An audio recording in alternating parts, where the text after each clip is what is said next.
សួស្តីពុកម៉ែបងប្អូនប្រិយមិត្តជាទីគោរពសូមស្វាគមន៍មកកាន់ Channel ឆ្នោតផ្សងសំណាងរបស់ Admin ថ្ងៃនេះ Admin មានលេខតម្រុយល្អៗរបស់ឆ្នោតយួនសម្រាប់យកមកចែកជូនពុកម៉ែបងប្អូននៅថ្ងៃទី12 ខែ 12 ឆ្នាំ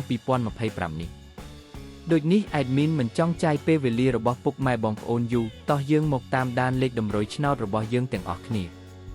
សម្រាប់លេខតម្រុយ2លេខមានលេខ76លេខ44និងចុងក្រោយលេខ89សម្រាប់លេខតម្រុយអូស2លេខមានលេខតម្រុយទី1អូស70និងលេខតម្រុយចុងក្រោយអូស40សម្រាប់លេខតម្រុយ3លេខមាន764គុណនិង890គុណសម្រាប់លេខតម្រុយថ្ងៃនេះ Admin សូមជូនពរឲ្យពុកម៉ែបងប្អូននិងប្រិយមិត្តទាំងឡាយជួបតែសំណាងល្អទាំងអស់គ្នាហេងមានលាភមានជ័យ